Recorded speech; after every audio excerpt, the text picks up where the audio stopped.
السلام علیکم ورحمۃ اللہ وبرکاتہ۔ امید کہ آپ بخیر و عافیت ہوں گے۔ ایک انتہائی اہم بات میں آپ حضرات کے گوشۂ گزار کرنا چاہتا ہوں، صرف 2 منٹ میں۔ آپ حضرات سے درخواست ہے کہ اس وائس کو مکمل سنیں۔ قرآن کریم میں اللہ رب العزت نے ارشاد فرمایا، اعوذ باللہ من الشیطان الرجیم، ان اللہ یحب التوابین ویحب المتطہرین۔ اور جناب محمد رسول اللہ صلی اللہ علیہ وسلم نے ارشاد فرمایا کہ تنظفوا فإن الاسلام نظیف۔ یہ دو بھی چیز آپ یاد رکھیں، قرآن کی آیت، دوسرا حضور کی حدیث۔ اس کا قرآن کا ترجمہ تو یہ ہے کہ اللہ تعالیٰ توبہ کرنے والوں کو پسند فرماتے ہیں، توبہ کرنے والوں کو، اسی طرح پاک رہنے والوں کو پسند کرتے ہیں۔ بلکہ توبہ میں بھی یوں فرما کہ جو بار بار توبہ کرتے ہیں ان کو، اسی طرح جو پاک نہیں بلکہ بہت پاک رہتے ہیں ان کو بھی پسند کرتے ہیں۔ اسی طرح حضور علیہ السلام نے ارشاد فرمایا کہ دیکھو پاک صاف رہا کرو، کیوں؟ اس لیے کہ مذہب اسلام ایک صاف ستھرا مذہب ہے، یوں کہا۔ حدیث ساتھیوں، اس قرآن کی آیت کی روشنی میں اور حدیث رسول کی روشنی میں خاص طور سے میں مساجد کے کمیٹی کے احباب سے مخاطب کرتا ہوں کہ بھئی کمیٹی کے احباب کو چاہیے کہ وہ خاص طور سے مساجد کے وضو خانوں کی صفائی کا خاص خیال رکھیں۔ ہاں، وضو خانوں کا، طہارت خانوں کا، بیت الخلاء کا، غسل خانوں کا، اس چیز کا خاص طور سے جو ہے خیال رکھیں، کیونکہ مسجد ہے، وہ مسجد کو مسجد اس لیے بولتے ہیں کہ وہ سجدہ کرنے کی جگہ ہے۔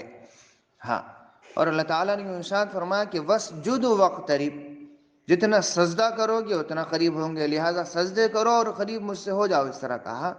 تو بہرحال جب ہمارا یہ اسلام صاف ستھرا مذہب ہے تو مساجد ہمارے مراکز ہے یہ اسلام کے، اس لیے کمیٹی والوں کا سب سے زیادہ فوکس اس بات پہ ہونا چاہیے کہ ہمارے طہارت خانے، وضو خانے، بیت الخلاء پاک و شفاف ہو۔ مسجد میں جانے سے پہلے، نماز پڑھنے سے پہلے اللہ تعالیٰ نے صفائی کے لیے وضو بنانے کا حکم دیا، بلکہ طہارت وغیرہ سے فارغ ہونے کا حکم دیا۔ اسی وجہ سے ہر مسجد میں طہارت خانے اور وضو خانے رہتے ہیں، مطلب یہ کہ پہلے پاک و صاف ہونا، پھر اس کے بعد ادھر آنا۔ لیکن ہمارے بعض مساجد کے وضو خانے اور طہارت خانے اتنے گندے ہوتے ہیں کہ آدمی وہاں سے فارغ ہو کے مسجد میں آنے تک کھڑکھڑا لیتے رہتا ہے، دل مرے کیا گندگی ہے، کتنی گندگی ہے، ناک کے اندر 10 منٹ تک تو بوجھ ہوش ہو رہتی۔ الٹا حساب ہو جاتا ہے کہ پاک صاف ہو کر کے آنے کا حکم دیا جاتا ہے، لیکن ہمارا ذہن پراگندہ رہتا ہے کہ یار کتنی بدبو آ رہی ہے، ابھی تک مسجد نماز کے اندر کھڑے ہونے تک بھی آدمی اس کو محسوس کرتا ہے۔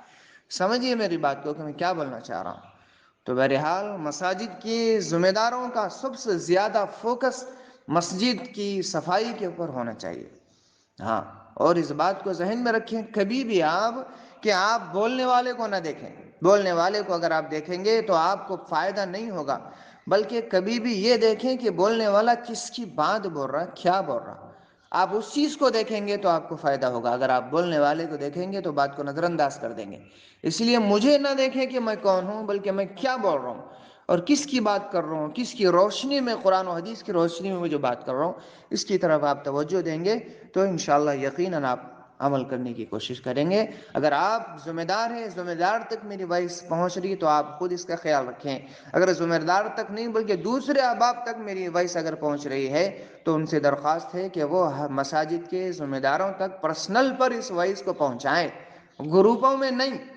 گروپوں میں عام طور پر لوگوں کی خاطر خواہ نظر نہیں رہتی، چونکہ گروپ کی بہتات ہو گئی ہے، اس طرح بہت آتے بلکہ لوگ نظر انداز کر دیتے۔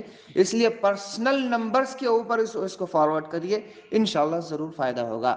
محمد الیاس احمد قاسمی، مدرسہ محمدیہ بودھن۔ السلام علیکم۔